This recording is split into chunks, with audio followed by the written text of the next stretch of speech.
The alarm screamed through the small cargo ship as Connor Shaw fought with the controls. Red lights flashed everywhere. The engine was dying, and he could feel the ship falling toward the planet below. "Come on, come on," he muttered through his teeth. His hands moved fast over the buttons and switches, but nothing worked. The ship shook hard, and he could see fire through the small window on his left. Connor was 32 years old. He had served 8 years as a Marine before he got tired of war and became a cargo pilot instead. He flew alone most of the time, carrying supplies between human colonies on the edge of known space. It was quiet work. Simple work. He liked it that way. But today, his luck had run out. The ship, which he called the Dust Runner, had been flying through a part of space he did not know well. His navigation system had shown it as empty, but clearly that information was wrong. Very wrong. The planet below was beautiful in a terrible way. It had purple oceans and silver forests that stretched across its surface like veins. Great cities rose from the land, their towers reaching toward the sky like fingers made of glass and light. Connor had no time to admire it. He was going to crash. He pulled the emergency lever and felt the ship's nose lift slightly. It was not enough to stop the fall, but maybe enough to survive it. He strapped himself tight into his seat and closed his eyes. The crash was violent. Metal screamed and tore. Connor felt his body thrown forward, then back, then sideways. His head hit something hard, and for a moment, everything went black. When he opened his eyes again, smoke filled the cabin. He coughed and unbuckled himself with shaking hands. His body hurt everywhere, but he could move. Nothing was broken. He had been lucky. He kicked open the damaged door and stepped outside. The air smelled strange, like flowers mixed with metal. The sky above was pale green, and 2 small moons hung low on the horizon. Connor stood in the middle of a field of silver grass that came up to his waist. His ship lay behind him, broken and burning. He did not have to wait long. Within minutes, he heard a sound in the sky. He looked up and saw several flying vehicles approaching. They were sleek and elegant, shaped like teardrops, and they made almost no noise as they landed around him in a circle. Figures stepped out of the vehicles. Connor's breath caught in his throat. They were tall, much taller than him, with skin that shimmered silver blue in the light. Their eyes were large and dark, like pools of ink. They wore armor that seemed to flow like water over their bodies, and they carried weapons that hummed with energy. One of them spoke. The words were strange, but a moment later, a small device on his belt crackled and translated them. "You will come with us, creature. Do not resist." Connor raised his hand slowly. He knew when he was beaten. "No problem," he said. "I'm just a pilot. My ship broke down. I mean no harm." The aliens looked at each other. They seemed confused by his calm response. Perhaps they had expected him to fight or to beg. Connor did neither. He simply waited. They put restraints on his wrists and led him to one of their vehicles. The inside was strange, but comfortable. The seats molded to his body in a way that felt almost alive. He tried not to think about it too much. The vehicle flew over the silver forest and toward one of the great cities he had seen from above. Up close, it was even more impressive. The buildings were made of a material that looked like crystal, and they glowed softly from within.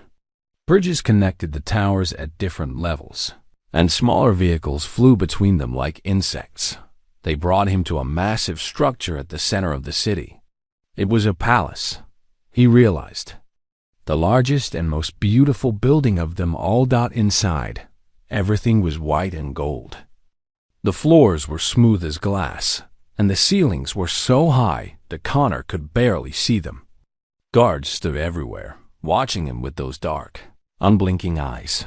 They took him to a large room and made him stand in the center. Around him, a circle of important-looking aliens sat on raised platforms. They studied him like he was an animal in a cage. One of them spoke. The translator in his belt worked again. "What are you?" The alien asked. "We've never seen your kind before." "I'm human," Connor said. "From a planet called Earth. I'm just a cargo pilot. I was passing through this area when my ship failed."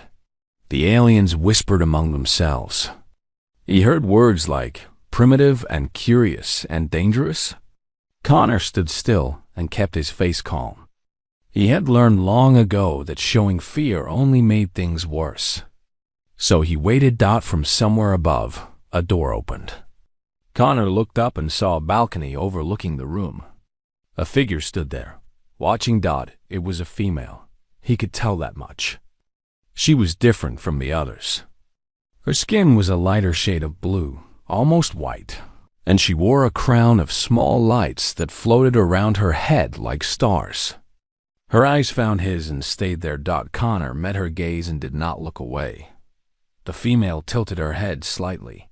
Something like a smile touched her lips. Then she turned and disappeared through the door behind her. "You will stay here," one of the officials announced. "Your ship will be repaired, but it will take 6 lunar cycles. Until then, you are a guest of the HFY Empire. You will be given quarters and food. You will not cause trouble." Connor nodded. "Understood. Thank you." The official seemed surprised by his politeness. Perhaps visitors to this world usually behave differently. They led him to a small but comfortable room in the outer part of the palace. It had a bed, a window that looked out over the city, and a small bathroom. Simple, but clean. Connor sat on the bed and let out a long breath. He was alive. He was stuck on an alien world with no way to contact home, but he was alive. 6 months, he thought. He could handle 6 months. He had survived worse. What he did not know, as he lay down to sleep that first night, was that the female on the balcony was Princess Valith, heir to the entire HFY Empire. And she had already begun to form a plan that would change Connor's life forever. Outside his window, the 2 moons rose higher into the green sky, and the city glowed like a dream. Somewhere in the palace, Valith stood at her own window, thinking about the strange creature who had fallen from the stars. He was not afraid, she thought. All the others who came here were afraid, but not him. She smiled to herself in the darkness. Perhaps this human would be useful after all. 3 weeks passed on Valanthos Prime. Connor learned to live among the HFY, though he never felt welcome. The aliens were polite to him, but distant. They looked at him the way a person might look at a strange insect that had wandered into their home. Curious, but also slightly disgusted. He was smaller than them, rougher, and in their eyes, primitive. Connor did not let it bother him. He kept to himself, explored the areas he was allowed to visit, and counted the days until his ship would be ready. But everything changed on the 23rd day. He was eating his morning meal in a small garden near his quarters when a shadow fell over him. He looked up and saw Princess Valith standing there.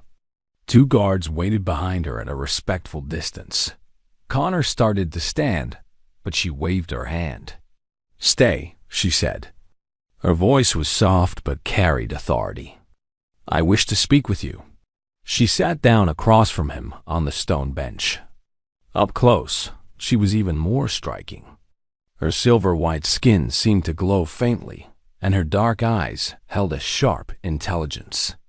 "You are the human," she said. It was not a question. "Connor Shaw," he replied. "And you are the princess, Valith." She studied him for a long moment. "You are not afraid of me. Should I be? Most beings are. I could have you killed with a single word." Connor shrugged. "Then I guess I'd be dead. But being scared wouldn't stop that, would it?" Something flickered in her eyes. Surprise, perhaps. Or amusement. "You are strange," she said. "Our males do not speak this way. They are careful, controlled. They say only what they think I want to hear. Sounds boring." Valith laughed. It was a small sound, quickly hidden but real. "It is," she admitted. "Very boring." She looked away, toward the silver trees that surrounded the garden. When she spoke again, her voice was quieter. "I need your help, Connor Shaw." He raised an eyebrow. "My help? I'm just a cargo pilot stuck on your planet." "What could I possibly do for a princess?" Valeth turned back to face him. Her expression was serious now. "In 12 days, there will be a ceremony called the Choosing. It is an ancient tradition. I must select a consort from among the warriors presented to me. The male I choose will one day rule beside me as king." Sounds important. It is. It is. And I hate it. Her hands tightened in her lap. "The favorite candidate is High Commander Zorath. He is powerful, ambitious, and cruel. If I choose him, he will drag our empire into wars we cannot win. He has already made plans to attack neighboring systems." Connor felt a cold weight settle in his stomach. "Neighboring systems? You mean human colonies?" "Among others, yes. Zorath believes the Kirathai are superior to all other species. He wishes to prove it through conquest." Valeth met his eyes. "If he becomes king, millions will die. Perhaps billions." Connor was quiet for a moment. "Why are you telling me this?" "What can I do?" "There is a loophole in our law," Valeth said. "The princess may choose any warrior who has proven himself in combat. He does not have to be Kirathai. He does not have to be noble. He only has to pass the trial of flames." Connor understood now. "You want me to enter the trial?" "Yes. And if I pass, you'll choose me instead of Zorath." "Yes." He leaned back and looked up at the green sky. This was insane. He was a pilot, not a warrior. Not anymore, anyway. He had left that life behind years ago. "What is this trial of flames?" he asked. 3 challenges: endurance, combat, and sacrifice. They are designed for Kirathai physiology. Our warriors train their entire lives for them. Many still fail. She paused. "No off-worlder has ever attempted the trial. Most believe it would be impossible for one to survive. So you want me to do something impossible. I want you to do something unexpected." Valeth leaned forward. "Our people do not understand humans. They think you are weak because you are small, primitive because your technology is different. But I have watched you these past weeks. You are not weak. You simply hide your strength." Connor thought about it. He thought about the quiet life he had built for himself, flying cargo between stars. He thought about going home, back to Earth, back to normal Dot, but then he thought about what Valeth had said. War, conquest, human colonies burning. He could not ignore that. "What happens if I fail?" he asked. "You will probably die. And if I refuse?" Valeth's expression did not change, but something sad entered her eyes. "Then I will be forced to choose Zorath, and everything I have described will come to pass. I do not ask you to do this for me, Connor Shaw. I ask you to do it for everyone who will suffer if you do not." Connor was silent for a long time. The wind moved through the silver trees, making them sing with a soft musical sound. Finally, he spoke. "How do I enter?" Valeth's eyes widened. "You will do it?" "I didn't say I'd win. I said I'd enter." He stood up and looked down at her. "Where I come from, we have a saying. Sometimes the only way out is through. I've been in bad situations before. I'm still here." Valeth rose to her feet. She was taller than him by almost a head, but somehow, in that moment, Connor did not feel small. "The trial begins in 10 days, she said. "I will arrange everything. You will need to train. I'll manage." She hesitated, then reached out and touched his arm. Her skin was cool, almost cold, but the gesture was warm. "Thank you," she said softly. "Whatever happens, thank you." Then she turned and walked away, her guards falling into step behind her. Connor watched her go. His heart was beating fast, though he kept his face calm. 10 days. 3 impossible challenges. An empire watching. He had survived wars, crashes, and years of loneliness in deep space. He had faced death more times than he could count, but this was different. This was not just about survival. This was about proving something, not just to the Kirathai, but to himself. He walked back to his quarters and stood at the window, looking out at the alien city. Somewhere out there, High Commander Zorath was preparing for his easy victory. He had no idea that a small, primitive human was about to stand in his way. Connor smiled grimly. Let him underestimate me, he thought. That's always been humanity's greatest weapon. They never see us coming until it's too late. The Grand Arena was the largest structure Connor had ever seen. It rose from the ground like a mountain made of white stone and glass, its walls curved and smooth. 50,000 Kirathai filled the seats, their dark eyes fixed on the sandy floor below. Connor stood at the entrance, wearing simple clothing they had given him. No armor, no weapons. Those would come later, if he survived long enough. Beside him stood 6 Kirathai warriors. They were the other candidates for the trial. Each one was tall, muscled, and covered in ceremonial marks. They looked at Connor with something between confusion and contempt. One of them, a massive warrior with scars across his chest, leaned down toward Connor. You should leave, little creature, he said. This trial is not for your kind. You will die in the first challenge. Connor looked up at him calmly. Maybe, but I'm not leaving. The warrior laughed and turned away. A horn sounded, deep and long. The crowd went silent. The first challenge had begun. They called it the Path of Fire. The candidates had to cross a long stretch of burning ground while avoiding obstacles that rose and fell from the floor. The heat was intense, designed to push Kirathai bodies to their limit. Connor felt the heat hit him like a wall as he stepped onto the path. His skin immediately began to sweat, and his lungs burned with every breath. The Kirathai warriors moved ahead of him, their long legs carrying them quickly across the flames. But Connor had something they did not understand. Humans evolved on a world where heat was a constant danger. They developed the ability to sweat, to cool their bodies in ways the Kirathai could not. And more than that, humans had something else. A stubbornness that ran deeper than bone. The first hour was terrible. Connor's feet blistered, his vision blurred. Twice, he nearly fell, but he kept moving. The second hour was worse.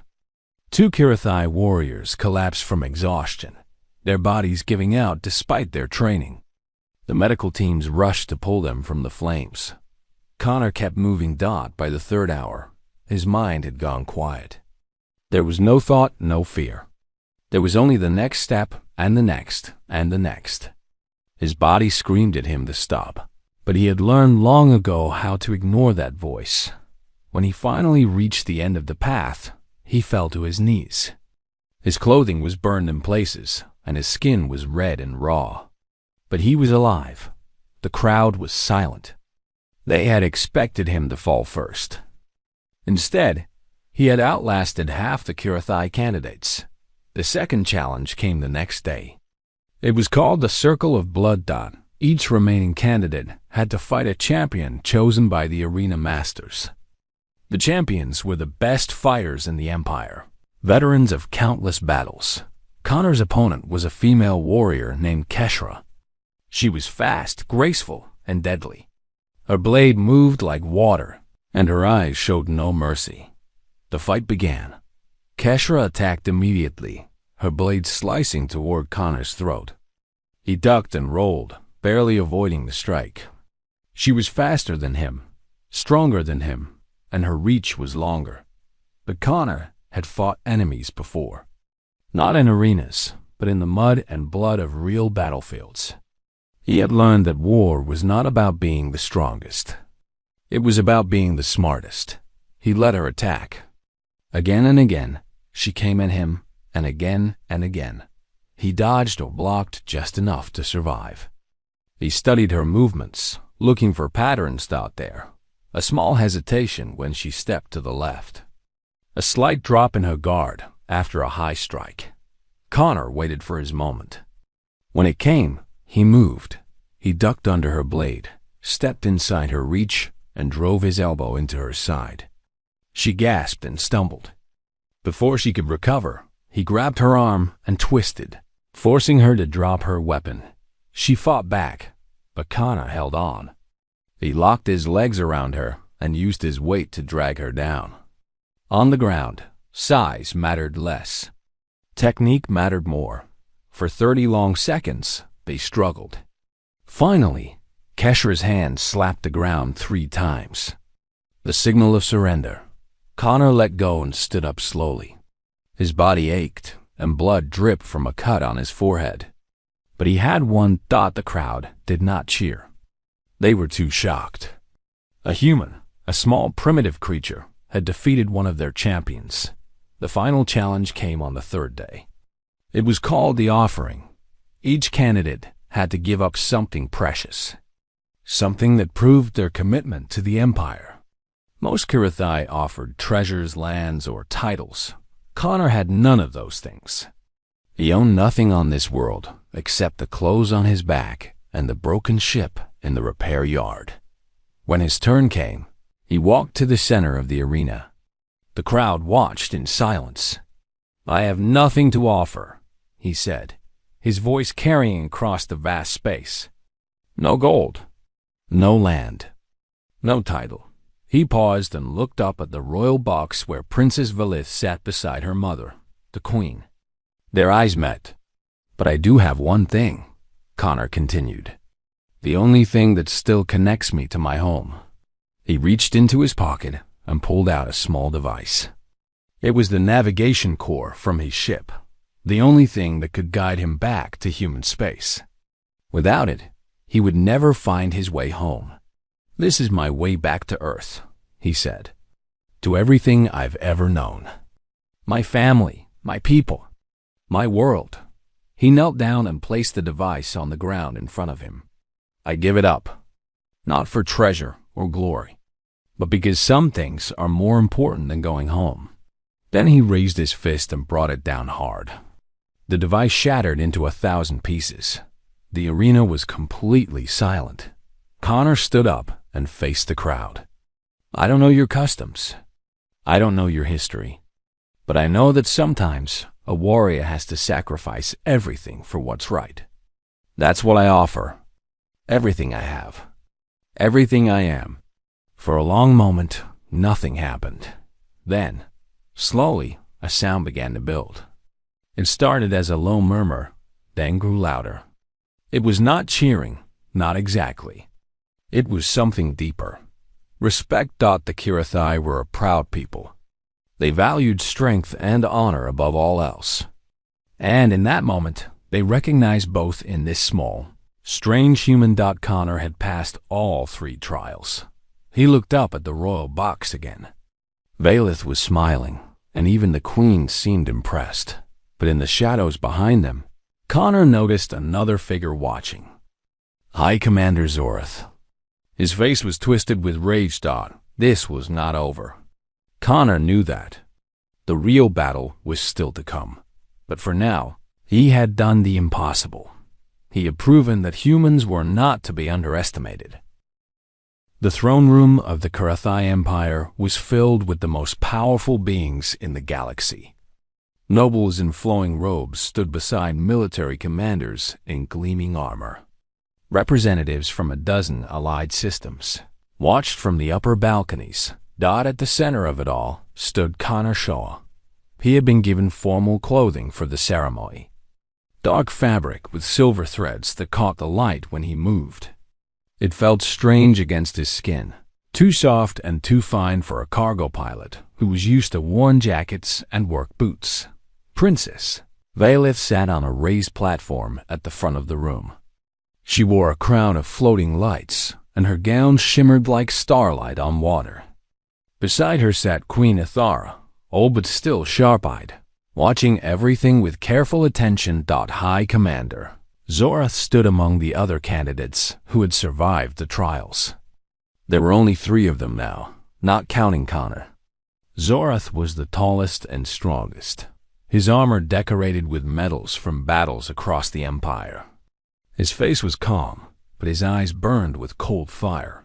The ceremony began with ancient words spoken by a priest in white robes. Connor understood only some of them through his translator, but he grasped the meaning. This was a moment that would shape the future of the Empire. Finally, the priest turned to Valeth.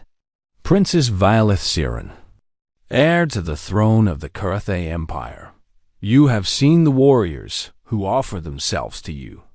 You have watched them prove their worth in the trial of flames. Now, the choice is yours. Who will stand beside you as consort? The room went silent. Everyone leaned forward, waiting. Valeth rose from her seat. She looked over the candidates slowly, letting her gaze rest on each one. When her eyes reached Zorath, he straightened proudly, certain of victory. Then her eyes moved to Connor. I have made my choice, she said.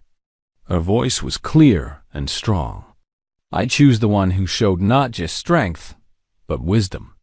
Not just courage, but sacrifice. I choose the one who gave up everything, even his way home, for a world that was not his own. She raised her hand and pointed. I choose Connor Shaw. For a moment, nothing happened. The room seemed frozen in shock. Then the chaos began. Nobles shouted in protest. Some demanded explanations. Others called the choice an insult to Kurethe blood. The sound grew louder and louder until it filled the throne room like a storm. Through it all, Connor stood still. He had expected this reaction. He kept his eyes on Valith, and she kept hers on him. Queen Ithara raised her hand, and slowly, the room went quiet. My daughter has made her choice according to our ancient laws, the queen said. The human passed all 3 trials. He is eligible to be chosen. The law is clear. The law is an insult. Zorath stepped forward, his voice sharp with anger. This creature is not one of us. He is small, weak, and primitive. How can he stand beside our princess? How can he one day rule our empire? Connor finally spoke. I don't want to rule anything. Everyone turned to look at him. I didn't come here looking for power, he continued. I crashed on your planet by accident. I entered the trial because I was asked to, not because I wanted glory. I don't care about your throne or your titles. He looked at Zorath directly.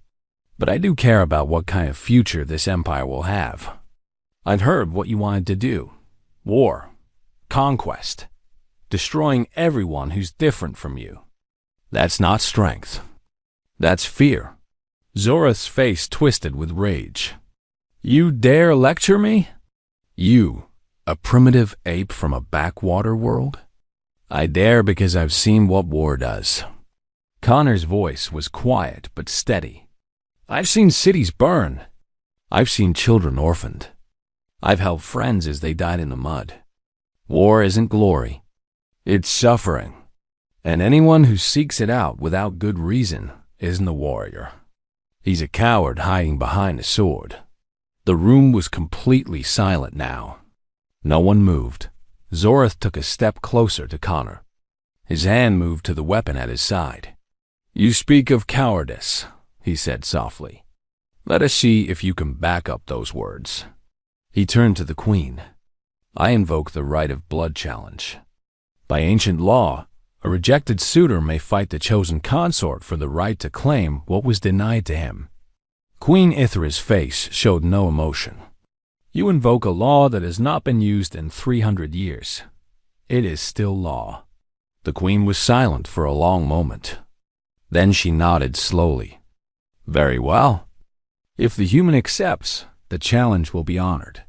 Everyone looked at Connor. He knew what this meant. A fight to the death against the greatest warrior in the Kurethe Empire. A man who had trained his entire life for combat, who had killed more enemies than Connor could count. He should have been afraid. Part of him was, but a larger part felt something different. A cold, calm certainty that had carried him through every impossible moment of his life. "I accept," he said. Valeth stood up quickly. "Connor, no. You don't have to do this. We can find another way." He looked at her and shook his head gently. "There is no other way. You know that. If I refuse, he wins by default. Everything you've worked for disappears." He smiled slightly. "Besides, I didn't come this far to back down now." Zorath laughed, a harsh and ugly sound. "Brave words from a dead man. The duel will take place tomorrow at dawn in the Grand Arena. I will enjoy teaching you the true meaning of pain. Human." He turned and walked out of the throne room, his followers trailing behind him. The crowd slowly dispersed, whispering among themselves.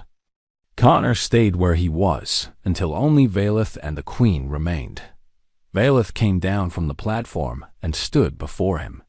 Her eyes were wet, though she tried to hide it. "Why?" she asked quietly. "Why did you accept? You could have refused. You could have lived." Connor looked at her for a long moment. "Where I come from, there's a saying. Some fights you can walk away from. Some fights you can't. This is one of the ones I can't." He reached out and touched her hand gently. "You took a chance on me. You believed I could be something more than just a visitor passing through. I'm not going to let you down." Valeth squeezed his hand tightly. "You are the strangest being I have ever met, Connor Shaw. I get that a lot." She almost smiled. Then her expression grew serious again. "Zorath has never lost a duel. He's stronger, faster, and more skilled than any warrior in the Empire. I know. You cannot defeat him in a fair fight." Connor's eyes hardened. "Then I won't fight fair." He turned and walked toward the door, leaving Valeth standing alone in the empty throne room.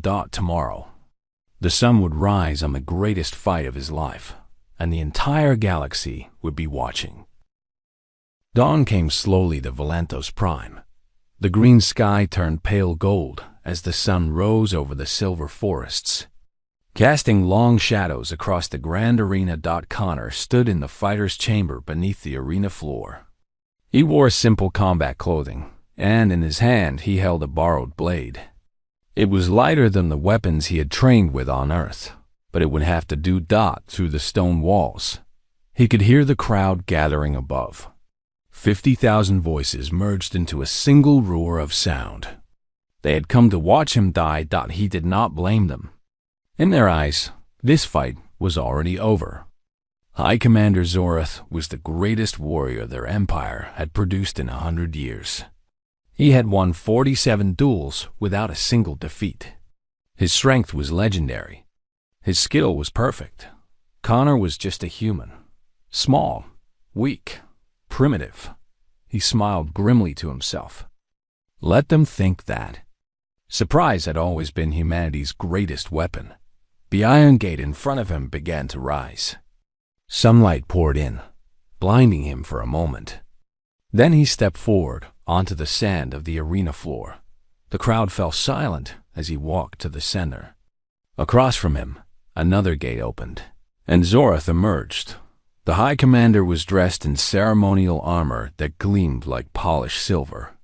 His blade was longer than Connor's, heavier, and its edge glowed faintly with some kind of energy field. He moved with the easy confidence of a predator who had never known defeat. They stopped 10 paces apart. In the royal box above, Princess Valeth watched with pale features. Queen Ithara sat beside her, expression unreadable. The entire empire held its breath. A horn sounded. The duel began. Zorath attacked immediately. His blade came down in a devastating arc that would have split Connor in half if it had connected. But Connor was not there. He had already moved, rolling to the side, feeling the wind of the blade pass inches from his face. He counterattacked, a quick thrust towards Zoreth's side. The commander blocked it easily and responded with a backhand strike that caught Connor across the chest. Pain exploded through him as he stumbled backward. The armor had protected him, but barely. "Is that all you have, human?" Zoreth circled him slowly. "I expected more from the creature who passed the trial of flames." Connor said nothing. He watched. He waited. Zoreth attacked again, faster this time. A flurry of strikes that drove Connor back across the sand. He blocked what he could, dodged what he could not, and absorbed the rest with his body. Each hit sent agony through his muscles. Each blow drove him closer to the arena wall. The crowd began to cheer. They could smell blood. They knew the end was coming. Zoreth pressed his advantage. His blade moved like lightning, cutting through Connor's defenses. A slash opened a wound on Connor's arm. Another drew blood from his leg. He was being taken apart piece by piece, but Connor did not fall. Every time Zoreth thought he had finished him, Connor rose again. Every time the crowd expected him to collapse, he stayed on his feet. His face was pale, his body covered in blood and sweat, but his eyes remained focused. Zoreth's expression began to change. Confusion replaced confidence. Frustration replaced arrogance. "Why won't you die?" he demanded. Connor spat blood onto the sand. "Because humans don't know when to quit. It's our greatest flaw." He raised his blade again. "And our greatest strength." He attacked. For the first time in the fight, Connor moved forward instead of back. His strikes were not elegant or precise. They were wild, desperate, and completely unpredictable. He fought like a wounded animal, throwing away technique in favor of raw aggression. Zoreth was caught off guard. He had trained against the best warriors in the galaxy, but none of them fought like this. None of them seemed to ignore pain the way this human did. None of them attacked when they should have been dead. Connor's blade found its mark. A cut appeared on Zoreth's cheek, the first wound the commander had suffered in decades. Blue blood dripped down his face. The crowd went silent in shock. Zoreth roared with rage and attacked with renewed fury. His blade became a blur of light and steel. He would not be humiliated by this creature. He would not lose to a primitive ape from a forgotten world. But something had changed. Zoreth was fighting angry now, not smart. His movements became sloppy, his timing off. He had never faced an opponent who pushed him this far, and he did not know how to handle it. Connor saw the opening he had been waiting for. When Zoreth overextended on a heavy strike, Connor stepped inside his reach. He dropped his blade and grabbed Zoreth's sore arm with both hands. Then he twisted with every ounce of strength he had left. The snap of breaking bone echoed across the arena. Zoreth screamed and dropped his weapon. Connor kicked it away and drove his knee into the commander's stomach. Zoreth doubled over, and Connor grabbed his head, pulling it down to meet his rising elbow. The strike connected with a sickening crack. Zoreth fell to his knees, dazed and beaten. His arm hung useless at his side, and blood poured from his broken nose. Connor stepped back and picked up Zoreth's fallen blade. He raised it high, ready to deliver the killing blow. The crowd held its breath. Valeth gripped the railing of the royal box so hard her knuckles turned white. Connor looked down at his defeated enemy. Zoreth stared back with hate-filled eyes, waiting for death. Slowly, Connor lowered the blade. "No," he said quietly. Zoreth's expression shifted to confusion. "What are you doing?" "Finish it. This is how our duels end." Connor threw the sword away. It clattered on the sand several feet distant. "A true warrior knows when the fight is over," he said. "Killing you now wouldn't prove anything. It would just make me like you." He turned his back on Zoreth and faced the royal box. The entire arena was completely silent. "I came to your world as a visitor," Connor said, his voice carrying across the vast space. I never asked to be part of your traditions, your politics, or your wars. But I was asked to stand for something, and I did. Not because I wanted power, but because I believed it was right. He looked directly at Valeth. I'm not a Kirathai warrior. I'm just a human who was taught that strength means protecting the weak, not crushing them. Mercy isn't weakness. It's the hardest choice a soldier can make.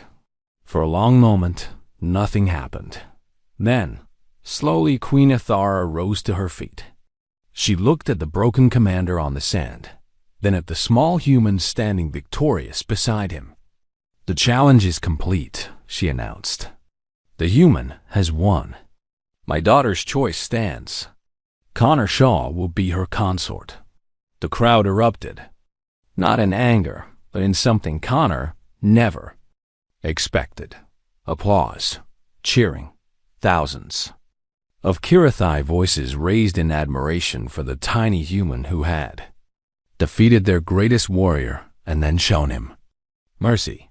Valeth was crying now, tears of relief and joy streaming down her silver-blue face.